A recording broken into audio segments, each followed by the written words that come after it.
What's up, everyone? Welcome to the F6P NFL DFS Kickoff Show on Fantasy Six Pack. I am your host, Keith Flemming. With me, as always, my man, Joe the Brain Matz, sporting that Arizona Wildcats hat. How about them Wildcats? That's right, Joe? man. Just in everything. That's right. Top 20 football and basketball. We're doing it, man. Suck on that, Duke. Yeah, that's right. Always, man. Always. I yelled "fuck you, Duke" so many times watching that second half, and I was all alone. I was just screaming it alone in my house. But hey, Amazing stuff. I figure out it worked, right? I'm gonna give myself credit. All those "fuck you, Dukes" powered the team. We got it done, like you said. So thrilled about that. And yeah, Utah and football this week. So big game for us. Top 25 teams, which is common for you, especially this time of year. Georgia every week now is the top 20. Suck it, Tennessee. Tennessee. I'll be talking to old Hollywood Titan, our good buddy over at Fantasy and Frames this weekend, giving him some crap. So, but each week, if you are new to the show, welcome. Me and Joe get you set up for DraftKings each week, help you set your DFS lineups. We do 6,900 and below. We tend to steer towards cash game lineups. I won't say that these are plays only for cash game lineups. You can use them in bigger tournaments, but we're not concerned about ownership. We're more concerned about performance. And as Dave Eddy, who we appreciate again for him coming on last week, always puts it, you're really looking to get that 3 to 4 times what their salary is. And if every player can do that, you are in a very good spot to cash, which is always great. Last week, again, had some great picks, Joe. We had Singletary, had Dobbs, your Baker Mayfield call. Like, what a great call that was. Obviously, we killed it at the tight end position with both Hawkinson and McBride. The dogs are fired up. They like the tight end plays. I like that too. Yeah. And I believe you had Singletary and then Jaden Reed, who has been a staple for me lately. Once again, had a good game. I hope he does this week because I'll include him again.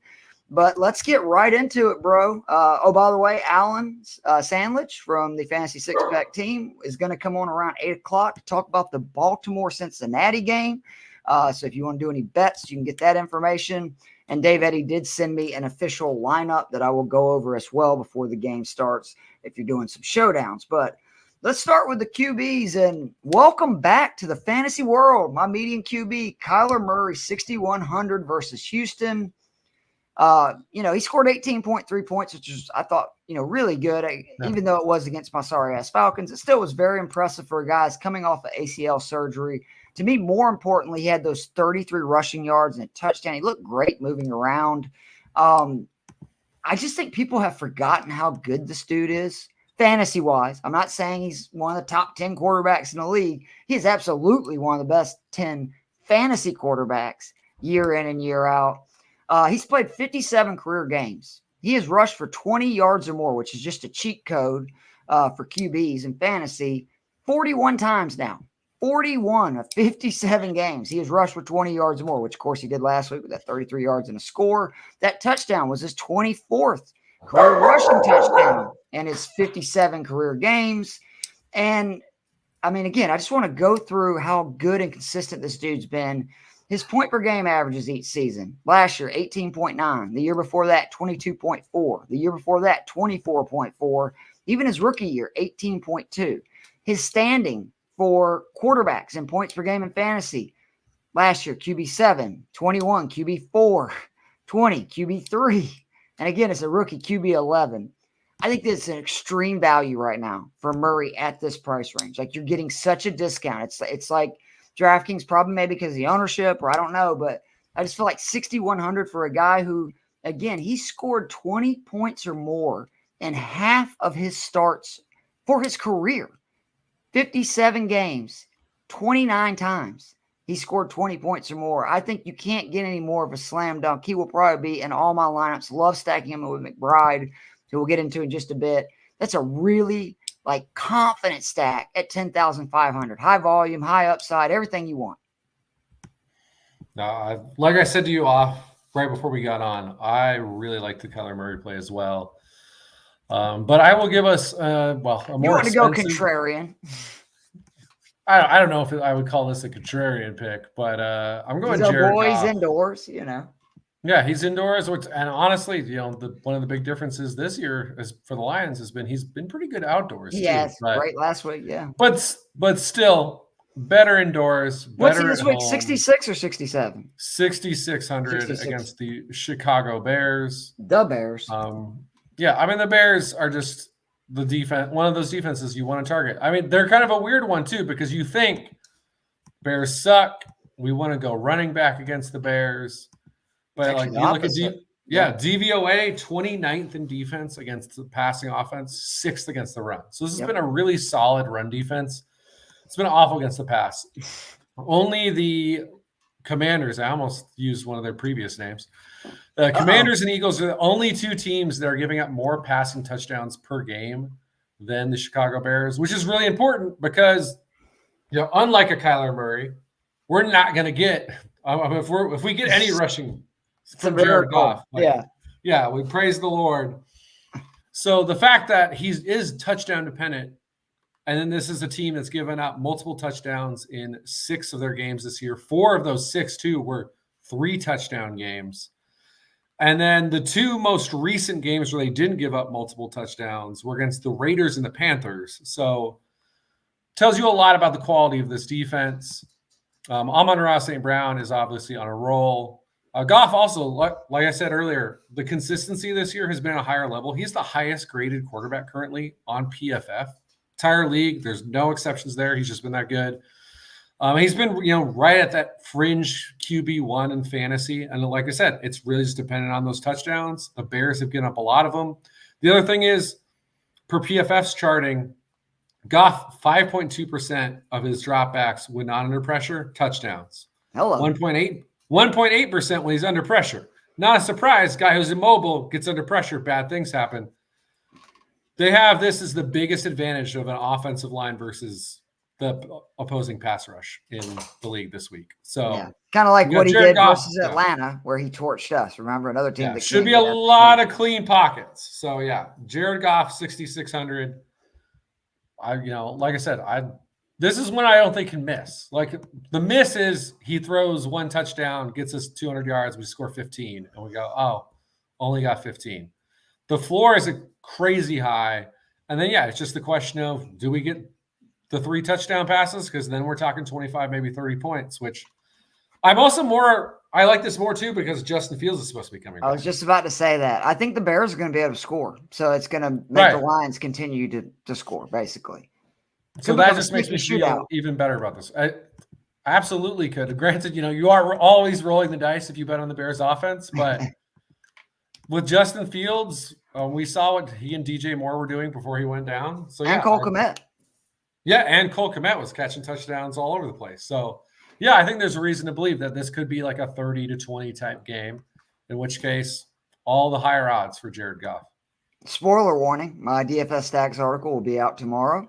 My game stack, Justin Fields, Cole Kmet, Amon-Ra St. Brown, and you can make the pick yourself. I ended up going with Montgomery, but Montgomery or Gibbs, you got to feel good about either one of them. I absolutely think this. I actually just like Fields because I really do think Fields, if you look at what he's doing his last couple of games, huge upside, but just I like Murray's $800 cheaper. But I do like Fields a lot this week as well. The value QB we both agree with, it's Brock Purdy, 5,800. I mean, you want to talk about consistency again, 20-plus points, 5 of 7 games. He went through this 3-game struggle and people act like the sky was falling. It was really ridiculous because in hindsight, come on, man.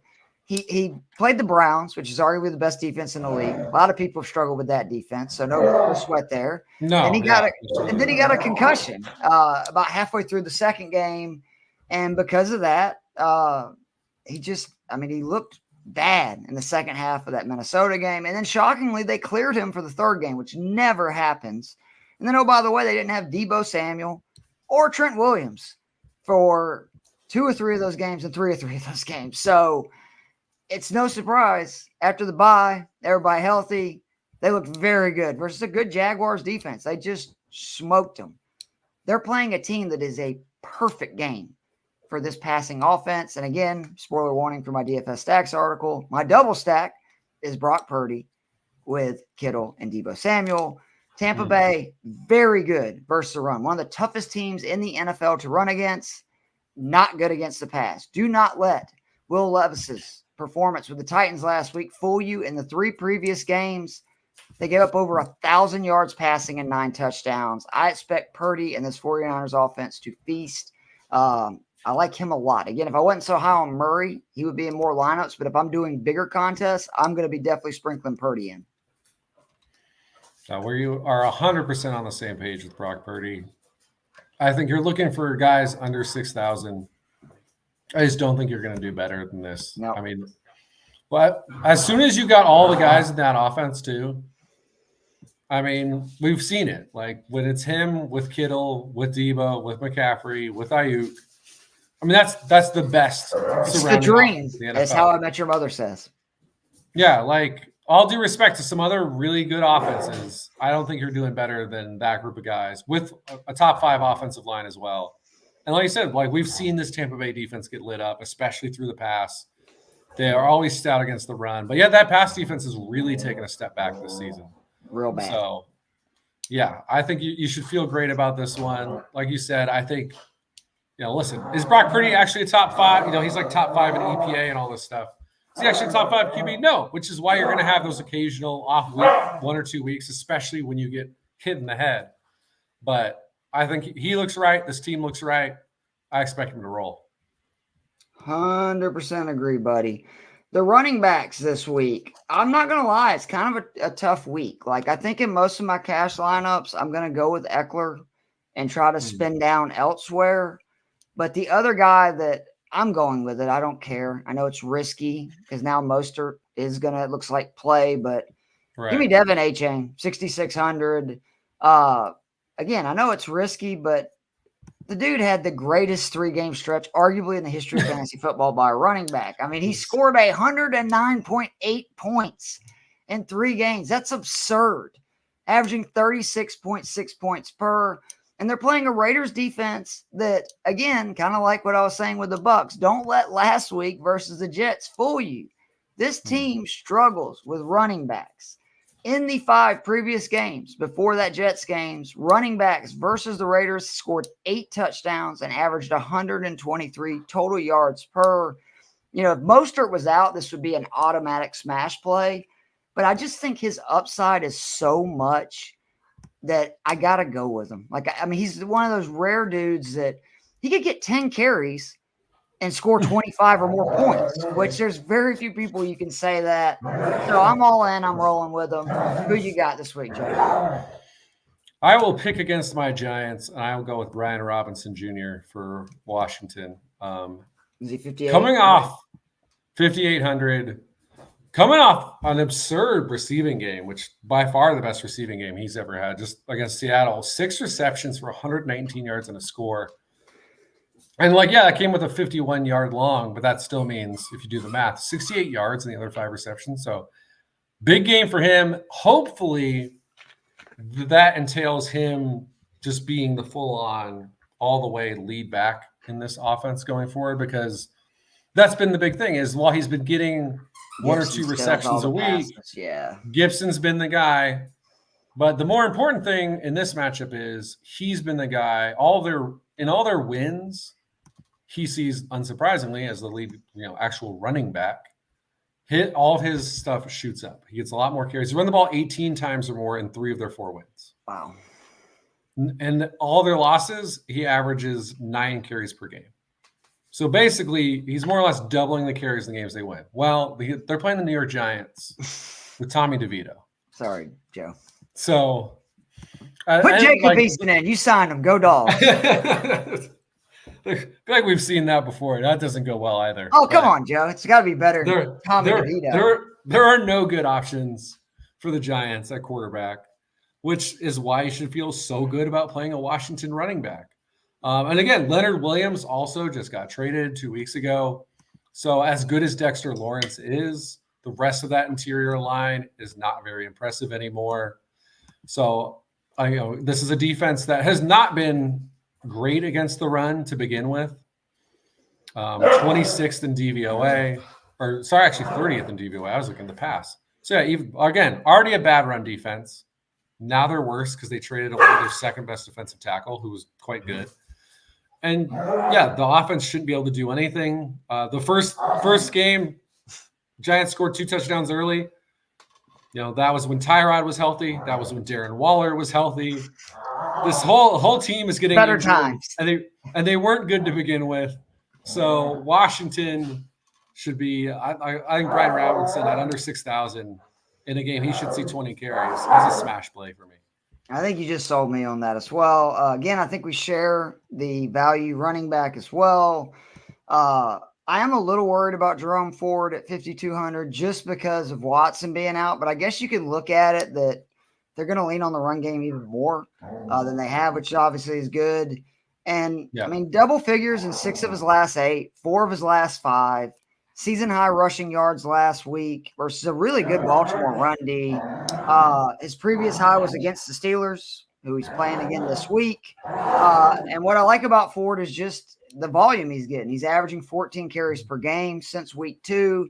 And if you take away the Indy game where he was injured and that game right after versus Seattle, where again, he had his, I think, lowest snap count of the season other than week 1, he's averaging almost close to 17 carries per game. So there's a lot of volume there. And he's been a lot better in the passing game than I thought. 3.6 targets per game and averaging close to 6 points per game just as a receiver, which we'll take those. Those are free points in DraftKings. The only thing that worries me about Ford, and I don't understand it really, but he just does not get red zone touches. He has 3 red zone touches on the entire year. One downside, which is wild. I mean, I don't understand like what Kareem Hunt has done, because it was the same deal with Nick Chubb, to where they're like, okay, we're close, we're going to give it to Kareem Hunt. But he's playing again that Pittsburgh D. He had his best game of the year against. They struggle with running backs, and he's such a weapon in the passing game, which I think is only going to increase obviously. With now a rookie quarterback, I don't think he's going to be chucking it down the field. So I do like Ford a lot, but you have definitely convinced me on Robinson. I'm now going to have in probably a bunch of lineups. Yeah, you touched on the one issue that we have with Jerome Ford. The reason why he probably is at this price range and not 5 or 6, at least $100 higher. And it's that Kareem Hunt has been the touchdown vulture. I think obviously initially there were worries that Kareem Hunt might just take over this job. That's clearly not happening. Last 2 weeks, Ford's played 64% of the offensive snaps, 37 carries for 151 yards. So he's continuing to be the lead guy. He's productive in that role, regardless of who the QB is. You look at the last time that they played Pittsburgh, he ran 16 times for 106 yards, caught 3 passes for 25, scored a touchdown. And that was a game where Nick Chubb started. That was the game where Nick Chubb got hurt. So, there's every reason to believe he will be productive, but you kind of need him to score from like outside the 10. You don't you do. Because otherwise Kareem Hunt is going to come in and ruin everything. So I think obviously there is some worry there, but we're also talking about a guy who I think, unless they're just completely getting blown out, he's at minimum going to see 15 carries in this game. And to your point, it's not like he's completely disappeared when they have had to throw the ball, Yep. Has a 5 reception game in the last couple weeks, and it's not the only one he's had this season. So I feel really good about Ford at 5,200, and we just have to cross our fingers that we're going to get that touchdown or 2 touchdowns that takes us from 15 to 20 to into that 30 range. And again, for cash games, we're looking for 3 to 4 times. That's kind of the mark. Mm-hmm. At 5,200, we're talking 15 to 20 points, to your point, which he's been in that range quite a bit in recent weeks, despite not getting any freaking red zone carries. Come on, Cleveland. Get your shit together. Moving on to the wide receivers, I'm going to go with Christian Kirk as my median, 6K versus Tennessee. Just the model of consistency this season. He's had 13.9 points or more on DK in 7 of the last 8 weeks. In that span, 48 receptions, 3 touchdowns. He's seen 6 or more targets in 7 of his 8 games. And we all thought Calvin Ridley was going to be the number 1 receiver in Jacksonville. It's just not the case. Kirk has seen 17 more targets than Ridley since week 2. The Jags are facing a Titans team this week that really struggles, against the pass. They funnel it that way. It's the way they've always been. They're going to stop the run, make you throw. And this stat makes me wonder, why are they not throwing more deep passes? And maybe that starts this week. Kirk has seen 7 targets this year that have flown 20-plus air yards. On those throws, he has 6 receptions for 189 yards and 2 touchdowns. Lawrence has a perfect passer rating of 158.3 on those throws. Open it up, and there's a good chance they will, because, again, Tennessee is a team that they give up a lot of big plays. Look at like what Mike Evans did just what was it, last week or 2 weeks ago.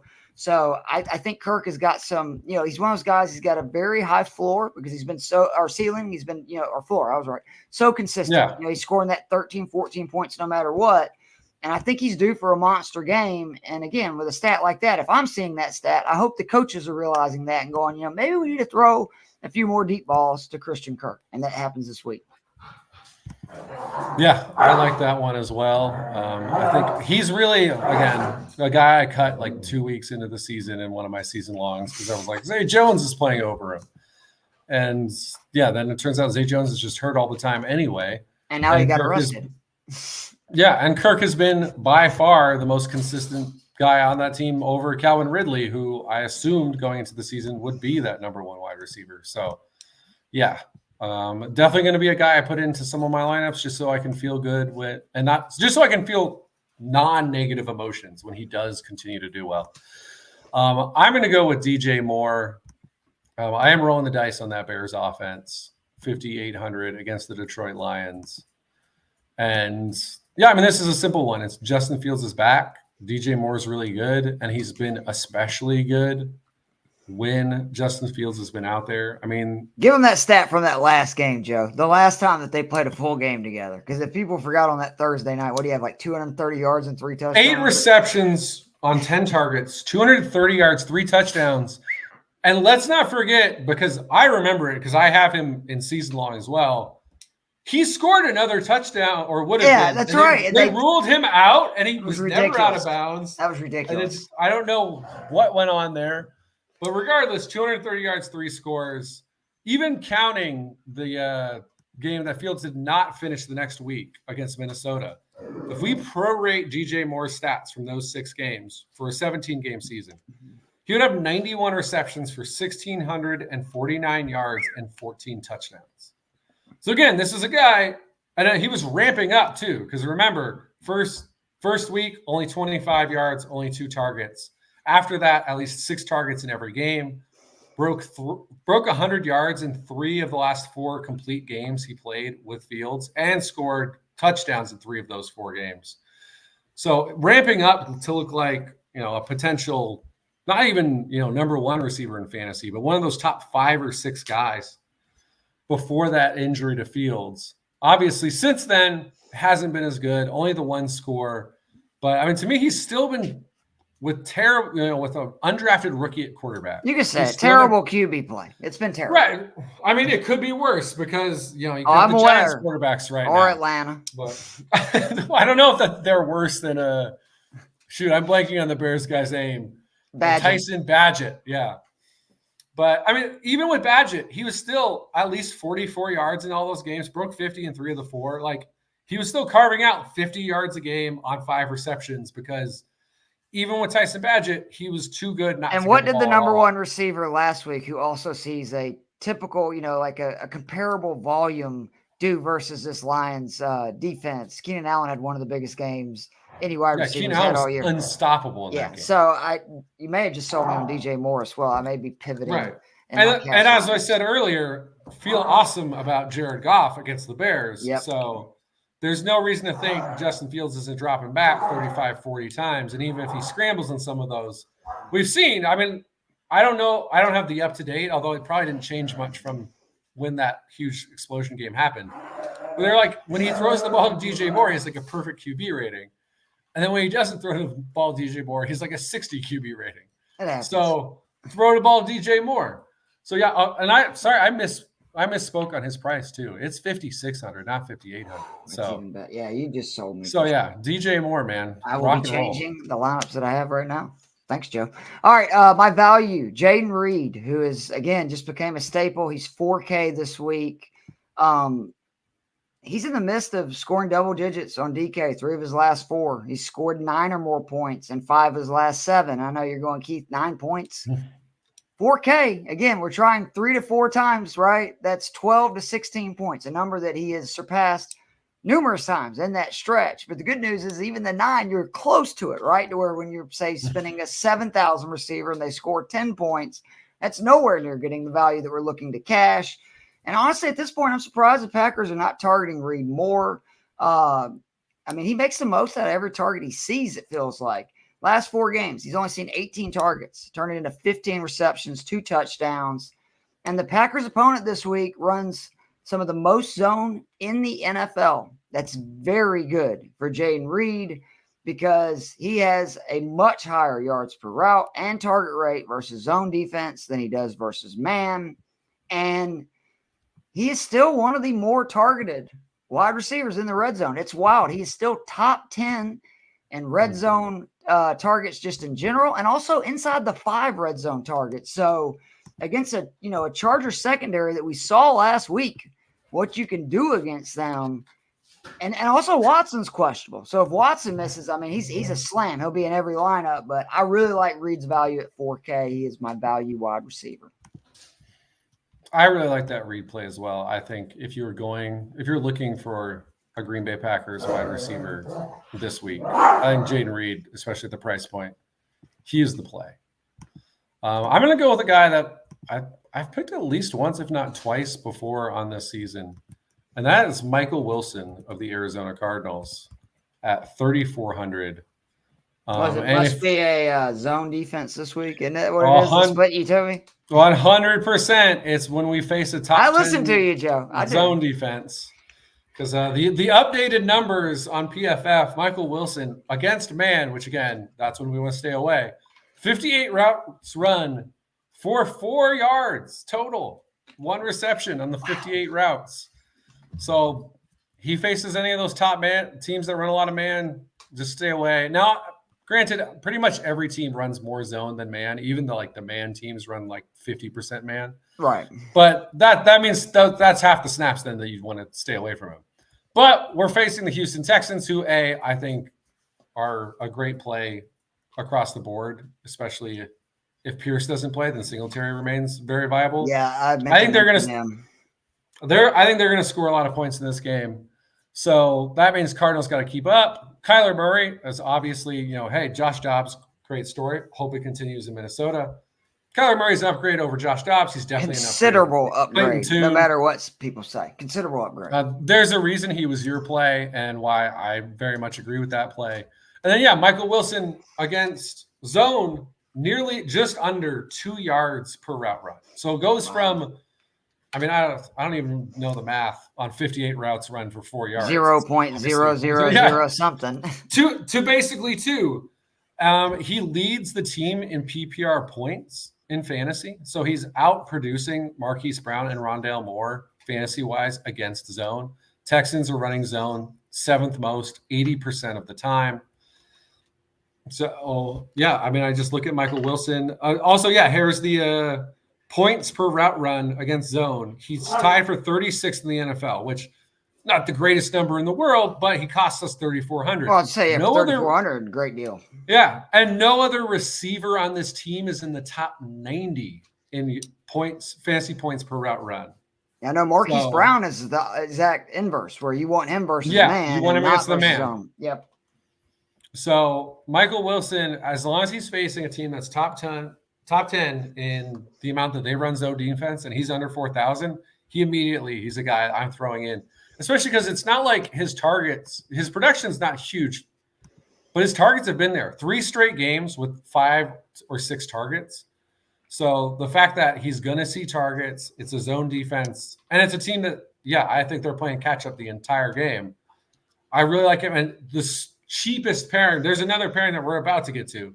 Oh, yeah. But if you want to pair stuff with Kyler Murray, there are some incredibly cheap ones, and that includes Michael Wilson. You may be talking me into the double stack here. So the tight ends, let's get right into it. I had a bunch of stuff that I was going to go over for McBride, but there's no point in doing that. I think a lot of people are onto it.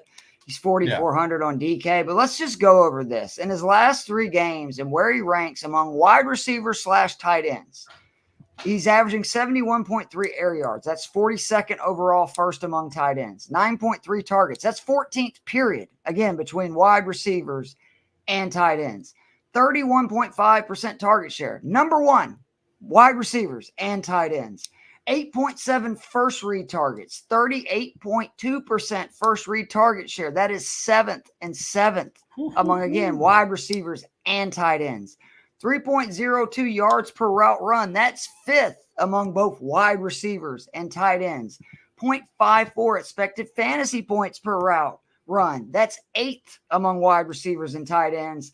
And 0.63 fantasy points per route run. That's 7th among wide receivers and tight ends. And oh, by the way, he's playing the Texans, who give up the most targets and receptions to tight ends of any team in the NFL. This is a slam. Don't even think about it. I'm playing them in every lineup. I might even go with the flex in some as a second tight end, but McBride will be in every single lineup. I mean, yeah, McBride has been coming through for us. I mean, the real question always with McBride, because again, I was living in Fort Collins when he was there. He was the entire offense for. Yeah, we were both pretty high on him, if I remember. Yeah, he was the clear, at least if you're talking about receiving, fantasy-wise, clear number 1 tight end in that draft, not even close. And the problem was that Zach Ertz was in front of him, and Zach Ertz, as did you see the catch he made to basically clinch the game last week on a very underthrown ball by Murray? That was an incredible catch. Yeah, it was all about opportunity for him. As soon as he got that opportunity, we knew he would come through. And now we get to see him with a legitimate top 10 to 15 quarterback. And so, I mean, hey, if you're in league season long, I'd be trying to trade for him. Dynasty leagues for sure. Dynasty leagues, I'd be trying to trade for him. Luckily, they're going to keep Murray, I guess. At least that's what it looks like. Daily fantasy, we don't have to worry about it. We can just throw him in the lineup.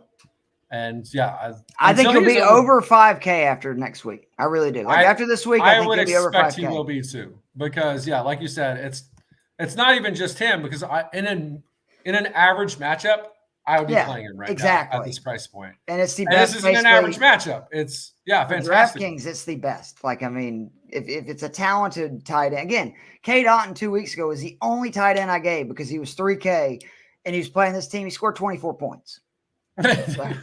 K-Dot. Right, it doesn't get better. So, Trey McBride's very good. Trey McBride. Cole Kmet's my value, which I know that's not much cheaper. I do like Luke Musgrave, too, if you want to go a little cheaper than that. But this is just, again, what you were talking about. Fields is back. And, he's been good since Fields has been gone. Actually, has been surprisingly good. But in their last 2 full games together, saw 14 targets, 12 receptions, 127 yards, 3 touchdowns. That's all I need to know. Is him and Fields have a connection. We saw that down the stretch last year. They were obviously really getting it going this year after a real struggle early in the season. And I think he's a real value. And that's actually probably what I'm going to do in some lineups for my cash is have Kmet and McBride, because now you're talking about with Murray, McBride, and Kmet. I mean, we're talking about 18,000, I think 200 or 300 for my QB and 2 guys I think are going to get, 8 to 10 targets. I love it. Yeah, I like that one. I think, that's a game that across the board target. I think it's the highest over under too. I believe it's the Texans, Arizona, and I believe the Lions, Bears are 3rd. Yeah, that does not surprise me at all. I'm going to go with another young guy, a guy that we've picked a couple times this year. That's Luke Musgrave. Oh, I said it. 3,600. Right. Sweet. We are on the same page then. Yeah. Again, it's not quite the Houston Texans matchup, but it's not a bad matchup at all against the Los Angeles Chargers. Actually 31st in yards given up so far this season. And they've played 9 games. So that's not even they played one more game than everybody else. No, they played 9. Only the Denver Broncos have given up more yards.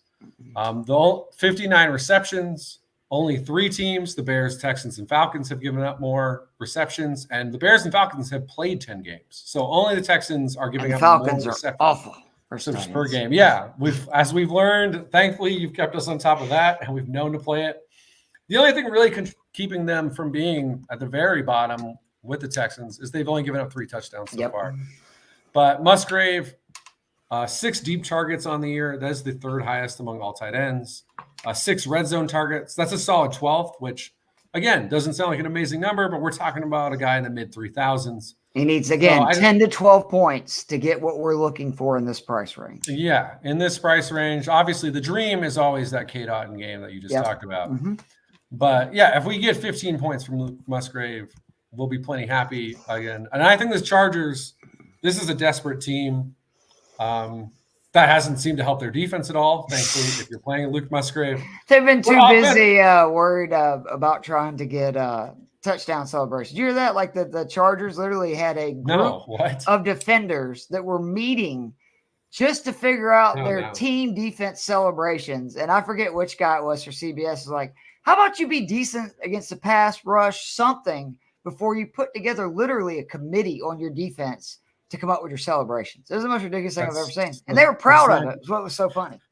Should not be proud. That defense should be proud of anything this season because people are continuing with these nonsense. Justin Herbert isn't elite stuff because he keeps scoring 28 or 30 points and losing 31-28. So defense for the Chargers, don't get it together against Luke Musgrave, but like, hey, maybe try to get it together. And again, Musgrave, I think the upside too here is, like I said, the Chargers giving up the 2nd most receptions per game to tight ends. But he's also not a guy who needs a ton of receptions to be productive. Last 2 weeks, he has 5 receptions, but he's 115 yards and a touchdown over those 2 weeks because he is a big, fast dude. He was as fast as a lot of receivers out there. Again, when we went to the Senior Bowl, he was the fastest track tight end at over 20 miles per hour. If I remember correctly, it was like top 10 overall. Real quick, because Alan's on here, and I do want to talk the Ravens. Yeah, let's do it. Bengals game, and then we'll get back to finishing with our flex plays. I did, though, because I talked about Musgrave on ESPN Northwest Florida. A tight end facing the Chargers has caught a pass of 25 yards or more in 3 of their last 4 games. The only game that they didn't, Cole Kmet caught one of 19 yards. And again, to your point, Musgrave, big play waiting to happen. But let's bring in my man, Alan. Hold on. I got to do the right thing so they don't yell at me, buddy, because I got to get the overlay for 3 people. Hold on. There we go. Look at me. Learn how to run some stuff. What's going on, buddy? It's a lot. Yeah. Do you want to share what's been going on? You're welcome to if you want to. If not, you don't have to. No, I don't even know if anybody understands the amount of like mental capacity it takes to do radio programming for something that people swear nobody listens to. There's a lot to do. I'm proud of you. For those that don't know, Alan just got a big boy gig. The ESPN affiliate in Virginia. Is that right? In Richmond. Yeah, Richmond. Yeah. So very proud of him, man. One of the smartest dudes I know when it comes to sports. And it's being tested. You're gonna do great, buddy. I'm really proud of you. I do want to talk about this Ravens Bengals matchup because it's the best Thursday night game we've had all season. Real quickly, I do want to give Dave Eddy's captain or his lineup, and then we'll get into your pick. He went with Lamar as his captain, Burrow, Andrews, Flowers, Irwin, and Hudson. I will admit I kind of copied his, but also changed it. I do like having Keaton Mitchell. I just can't believe they're not going to continue to give him the ball more. I talked about on the ESPN show yesterday. He's averaging 14 yards per carry. I know it's a small sample size, but that's like Devin A-Chain numbers. You would think that they're going to continue to get him the ball more. So what I ended up doing was copying it with the Jackson, Burrow, Andrews, Irwin, but I went Mitchell and the Ravens D because I do think the Bengals with their injuries and stuff are going to have some issues. But Alan, what's kind of your thoughts tonight on this game? Yeah, there's been a whole lot of talk about revenge game and this and that. Like the Bengals just need to win. Like it's just that simple. They've got to be as desperate as they've been all season long. A lot of that is just because of the way the season's playing out. They essentially the easiest path for anybody in this division to get to the playoffs is to win the division. You don't want to be stuck fighting for a wild card spot with teams in less competitive divisions because you're ultimately probably going to lose. So you just want to be in the front of this and not have to compete with the Bills who may get hot, or God forbid the Texans are actually competing in their division. And you get two coming out of, and that's something that I think people are not thinking about. from a preseason standpoint, nobody expected the Texans to be in that spot, and they've only got 4 losses. Hell, the Broncos aren't dead now, right? Like there's a lot of stuff going on. Yeah. So you just don't want to be with the season going 17 games now. You don't want to be fighting in week 16 and 17 if you could help it. So Especially I think the Bengals, I think the Bengals need to come out and win the game. And it's all the same complaints, Zach Taylor, please just call the game right. Go downfield, not side to side. You got an aggressive defense in Baltimore. I mean, if you're going to go use it to your advantage, right? Yeah, you have to make it calculated. And what you're not going to do is do wide receiver screens and tunnel screens to beat a team like this. Now, a good halfback screen, that's great. That'll work a little bit till Raquan sniffs it out, and then you got problems. But you want to be creative. You have to attack them creatively. And honestly, I think, the short week doesn't help the Baltimore Ravens either, because they have some questions that need answering after that terrible. Like what the hell happened? Of events against the Browns. And if you think about it, on a short week, they don't have that. So they're going to have some issues too.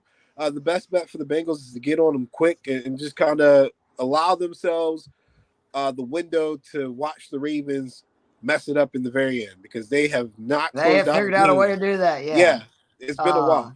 So that line, it's at 4 now. What was it at the beginning of the week? Because I know because you were in all the super content. It's gone up slightly. 3.5. It went up half a point.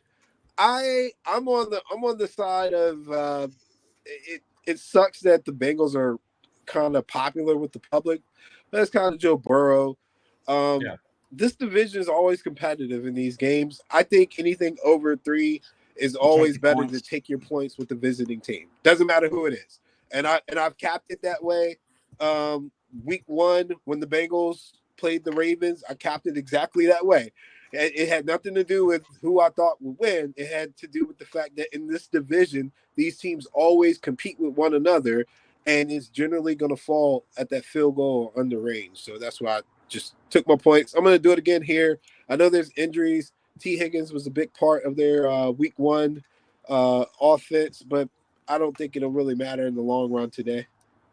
This is why I love, talking gambling and stuff with you. Is much like with DFS, it just proves that, there's methods to winning over the long term that, if you're not somebody that does it on a regular basis, you're going, well, that's crazy. You're saying you don't care what teams it is, but from all the experience and stuff that we've seen that, this division constantly has competitive, tough games that usually end up being kind of in that field goal range, which, God, we've had so many games decided by a field goal the last couple of weeks, like literally in the last minute. I just love that. I think that makes a lot of sense. And, the more desperate team is also the Bengals, which that should play a role. Like the Ravens can survive losing this game, still win the division, like everything that they want to do still out. The Bengals lose this, to your point, not only now is the division basically shot, you have, an uphill battle just to make the playoffs. Yeah. Yeah, and for what it's worth, I think historically they've done pretty well against containing Lamar Jackson as a runner when they've played him, and I think that'll play a role into it today. And then Joe Burrow, I think he's 2-2 or something like that against the Ravens, and a couple of those games Lamar didn't play, but we're more concerned with the number here. And straight up, John Harbaugh is a monster in these situations, but he's actually barely above average against spread. So I think the 4 is interesting. I think there's a lot of ambition on the late number. Maybe people see something during warmups or whatnot, but I mean, I'm still on that line. Like, hey, I'll just be the sucker. And typically in these situations, it's Thursday night. I've got some kind of prop bet on the side anyway. Just to do you have any that you like real quickly for? Because I know you probably want to watch everything. You got any props that Mitchell to score anytime is like 2-1. I thought there was good value in that. I think they do try to get him in the end zone. And then the tight end for the Bengals is kind of a underrated, under the radar type target. I think. As the guy that Dave Eddy had in his single showdown lineup. Because I actually had to look up who is this guy, and it's is it like Smith Jr. or something like that? Well, Smith Jr. is the one from Alabama. He had the other guy. What was his name? Still Drew Sample? Hudson. who Okay. had like 4 Brunson. catches last Oh. week. All right, so I will tell you this, that I think that a tight end for the Bengals is going to catch a touchdown today.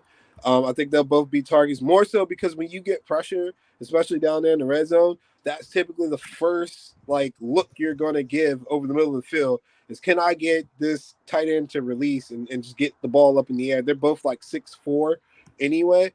I went with Smith Jr. or one of those. He's definitely the more talented. He's the more talented tight end. Yeah, for I sure. think he went to Bama. Yep, and he played for the Vikings. He just kept getting injured. Me and Joe were actually really high on him this year. It's just it hasn't really manifested. He's had a couple of good games, but I thought he was going to be a every week kind of guy, kind of like what Hayden Hurst was for the Bengals. Yeah, and one of the things that I liked about him is he seems to get most of his targets within that 20-yard mark. He does. Yep. So I think there'll be an opportunity there. I think formation-wise, you're going to see more 2 tight end sets when they're in the red zone too. And I think Joe Burrow's kind of getting to that point. If you look at his targets over the last couple games, I think he's been hitting tight ends a lot more too. Yeah. And I think that's a safety mechanism in the West Coast offense, because you don't want to keep getting hit every single time you drop back. Especially with Higgins out, right? You have to, Yeah. So if you're going with the receiver, you would think that Chase is going to get off because he didn't get off the first time. But I would go more unconventional. I would still stick with an eye on Irwin and an eye on Boyd because, again, Boyd had a big game last week. Yeah, the strategy is keep the ball out of Chase's hand as much as possible. So I'm pretty sure they'll keep trying that too. Didn't he have one of his big monster games versus Baltimore? Was it 2 years ago? I think. Yeah, that was because Joe Matz, defensive coordinator, kept playing cover 0. Oh, that's right. I remember you telling me about that. Yeah, forever. Alan, you got anything you want to plug before you get out of here and enjoy the game? No. So once I finally get my schedule back together, I'll try to do more podcasts. It's really been difficult, but it's a good. I'm proud of you for doing what you're doing. Yeah. You said Monday, right? 8 a.m. Because I want to be sure. So Monday through Friday, I am on the air anywhere between 7 and 10. I'm producing both shows in the morning, but for picks, you can definitely catch us. We're actually going to be doing StreamYard with our picks on Fridays. And once I get that link, I'll post it at Tag Fantasy Six Pack. I know it's not official affiliate, but if people want my picks, unfortunately, that's where it's going right now, to the job that's paying me. Yeah. And last week we went. I went 11 for 13 on my picks last week. You want to brag real quickly about the parlay you hit too? Yeah, hit a 19 parlay? I posted it in the Discord. 19 parlay, 9K. What was the bet? $8 or something? It was $9 to win $14.50. This son of a bitch. It's a great. Yeah, it's probably my top 3 highest. But believe it or not, in horse racing, I had a trifecta that was $375 to 1. I posted that in the group for free.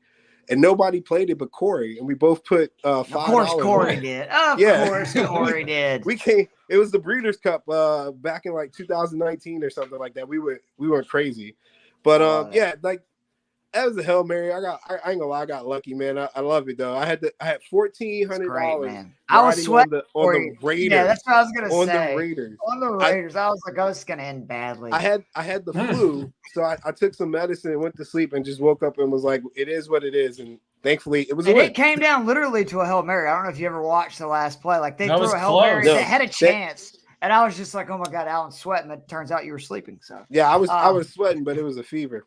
Well, Alan, I really appreciate you doing this. Seriously, very proud of you. And we'll talk soon, buddy. Yeah, man. See you soon, buddy. Later. Peace. The great Alan Sandledge, just one of the best dudes I know. He's both brilliant when it comes to sports and just a good dude. Really funny, too. If you ever get a chance, check out his stand-up stuff. All right, Jokes. I know everybody wants to watch the game, me and you, most importantly. So let's go on real quickly to the flexes. I'm going Deebo Samuel as my median flex. And I think people kind of forget Deebo's sort of the engine of this offense. He scored 11 points or more in 5 of 6 games this year. Last week, only CMC had more receptions than he did. He's seeing almost a 25% target share on the season, which I think we'd take that in any Shanahan offense, right? 15th in fantasy point per target among wide receivers, 9th in fantasy points per route. But this is the big deal. Tampa Bay runs one of the highest zone rates in the NFL. Samuel versus man, 20% target share, 26% win rate, 1.59 fantasy points per route, 1.60 target separation. Versus zone, which again, Tampa Bay runs as much as anybody in the league, 31% target rate, 49% win rate, 1.83 fantasy points per route run, 2.27 target separation. I think he has a really big game. I told you I like Purdy as well. I think Debo goes off. Yeah, I think it's just trying to find that right combination in that game because they're going off, and it's probably a combination of there's at least two guys who will go off. So the fact that Debo is the cheaper option and he's the cheapest option this week because actually Kittle's more expensive too. So yeah, if you can get the cheapest option, and the cheapest option is Debo Samuel, you feel pretty good about that. That's right. I'm gonna go Aaron Jones at 6,200. Oh, you're scaring me because I was questioning today, Joe, if I should bench seriously him for Keaton Mitchell tonight. I ended up not doing it. I ended up going with Jones, but I would not. Now the biggest worry is that he's still been limited in practice this week. It's the hamstring that's been the entire season. It's a big reason why he actually hadn't seen double-digit carries until week 9. But I think that's the upside is the last 2 weeks are the 2 weeks we've seen him handle double-digit carries. So 33 attempts over the last 2 weeks. Not a ton of yards at 108. But the real upside here is the Chargers defense against running backs. Not good. It's given up 6.8 receptions per game to opposing running backs. Only the Jacksonville Jaguars. They gave up like 200 rushing yards too in the first half last week to the Lions. It was the most crazy thing I'd ever seen. And then Aaron Jones, among all running backs, 7th highest in target share, 3rd highest in yards per route run. I mean, if you watch football, you know Aaron Jones is one of the best receiving backs in the NFL. This is a guy who has 3 straight games with at least 4 receptions. So yeah, he seems to be ramping up just overall usage-wise. And then the one place he'll be used is in the passing game. And I expect they'll have to pass a lot because the Chargers will score a bunch of points. So it's just a perfect matchup of guy who's a great receiver out of the backfield against a team that's terrible at covering backs out of the backfield. So yeah. And another game that I think we think there's going to be a good bit of scoring in. Yes, absolutely. All right. My value play is, I'm not going to lie, kind of a shot in the dark. I don't think I'll use him in any cash games, but I am going to be using him in like tournaments. It's Rico Dowdle for the Cowboys, 4,600 at Carolina.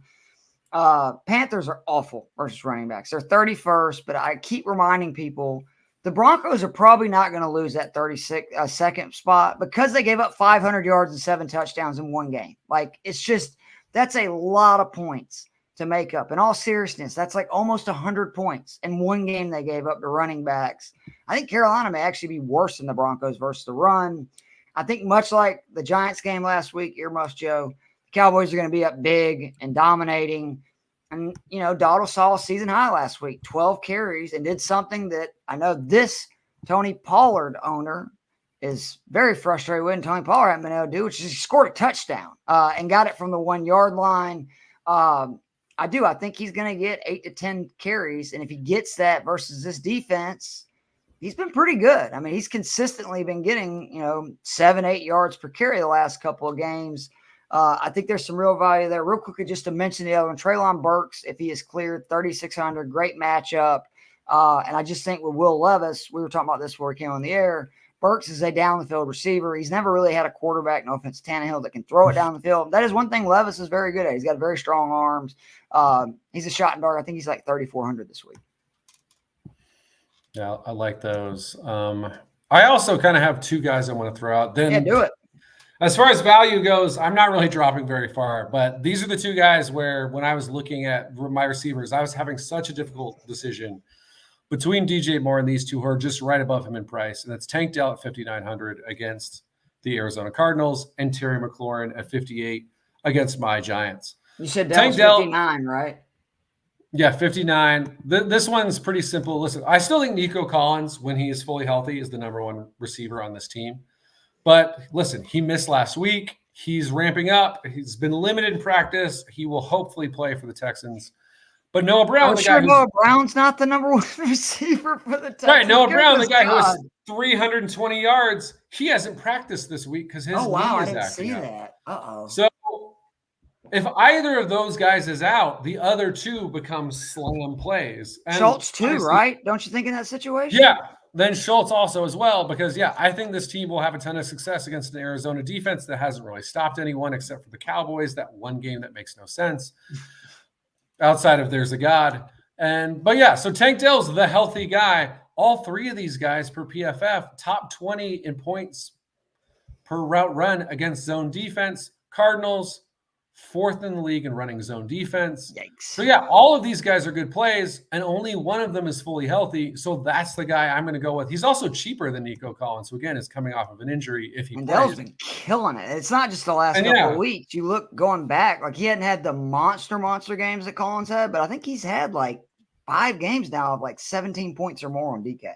Yeah, so he now, 4 games total this season of at least 18, 2 of them in the last 2 weeks, where he scored a combined 51.5 across those 2 weeks with 25 targets. That's a big deal. The only real danger is if the Cardinals don't have a good game offensively, then maybe we don't see as much passing. But I think they will.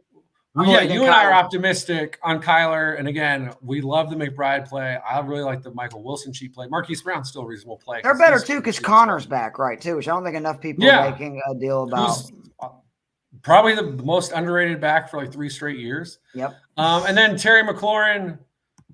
This is pretty simple. I mean, he's the number 1 receiver. The Giants, in general, not great against number 1 receivers. Per FTN Fantasy, only 3 teams are giving up more yards to number 1 wide receivers. They're giving up 92 per game at 9 targets per game. And if you happen to be a Giants fan, because otherwise, hopefully, we saw CeeDee Lamb last week, right? Right. CeeDee Lamb last week in a game that they won by 32, because I think the main danger you would feel like is, well, what if they just are running because they're up the whole game? Cowboys were up the whole game. They won by 32 points. CeeDee Lamb had 11 receptions for 150. And Brandon Cooks had like 8 for something, too. Yeah, Brandon Cooks, it was in a time machine where he was back on the Rams. Of course, that was 1 week earlier on that call, Joe. Yeah. Just needed to wait for my Giants. And the other thing is the Giants secondary is super banged up right now. Adoree Jackson, who's been playing not well anyway, out with a concussion last week. Deontay Banks, the number 1 pick, Cordell Flott, who's been playing the slot. They both left that game with injuries. So even if those guys are out there, it's a good matchup. And if they're not, now you're going into the second group of players on a bad defense in the secondary. So, and the other thing I forgot to mention with Terry McLaurin is this is a guy who loves to torch the Giants. He does. He has played 8 games in his career against the New York Giants. I saw this earlier. He has never had less than 70 yards in one of those games. 8 different games. 3 of the 8 games, he's gotten the 100-yard bonus. And all 3 of those games, he caught a touchdown.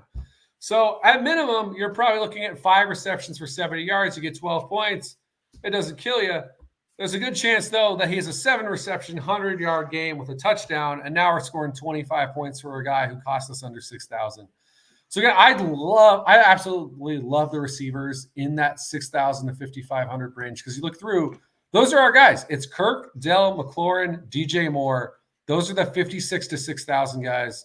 Don't play Gabe Davis at 5,500, whatever you do. He's playing the Jets, the best defense, and also – if we're trying to start blaming people besides Josh Allen for Ken Dorsey getting fired, let's throw Gabe Davis onto that pile. He said he didn't feel guilty. Allen did. Wow. Gabe said, fuck him. Well, Gabe should feel guilty. But the 4 guys directly above him, love all of them. All 4 of them are on our plays this week. Feel great about suiting up any of those dudes. I like that a lot. We were talking about this today in a text thread that outside of Cooper Kupp, who I think is really underpriced this week at 8,100, you look at like he's playing a team that gives up a ton of receptions to wide receivers. Stafford's back. So I think Kupp's got some real value. But other than that, I like the cheaper guys a lot more. I say cheaper. The guys in that, like what you're talking about. Mid-tier range. Than I do the more expensive ones. No defenses this week because we want to watch this Ravens-Bengals game. I mean, how often do you get That's a a good great Thursday? game. Let's take a pick, though, real quick. Who you got? Because right now I'm still one game up on you. -4 for the Ravens. I feel like we're going to take the same team, but I'm going to take them anyway. I'm going to go with Cincinnati Bengals. I'm really high on both these teams. Again, I really think the Ravens should probably, like, they've really blown every game they've lost, including literally last week. blown. Like, you're. Yeah. They lost, like, I have multiple games. Was it 2 of those 3 were in overtime? I don't know. At least one of them was overtime to the Colts. So, yeah, I think this is legitimately, even with the blown games, maybe the best team across this entire season so far. But I don't know, man. It's Joe Burrow. It's season on the line, more or less, because to Alan's point, the Texans might get a wild card. They and the Jags have super easy schedules. Those wild cards start disappearing. And I'm not betting against I keep Joe saying, Burrow. watch out for them Broncos, too. Especially, like, I like them straight up, but I definitely, considering they're the underdog, you're getting the points, then, yeah, it's the Bengals for me. I would have taken the Ravens, but I respect Allen's acumen and gambling expertise so much. Damn it, Allen. He got me to flip because he's right. Like, you think about it, these games seem to always come down to a field goal. Yeah. You're getting 4 points. The more desperate teams getting points. It's a short week. We've seen these Thursday night games can be wonky. So I'll take the Bengals, but be sure to check out the DFS Den tomorrow. They will have plenty of defenses that they will discuss with the great Dave Eddy and Chris Robin. Be sure, if you have not, to subscribe and become a member of the Fantasy Six Pack Discord, where you get, unbelievable content, access to all of our experts, their tools, rankings, and more. You can use the promo code F6P NFL and get 10% off. But me and Joe are going to get out here and watch some football. Guys, you take care. We'll see you soon. And fire Arthur Smith, for God's sakes.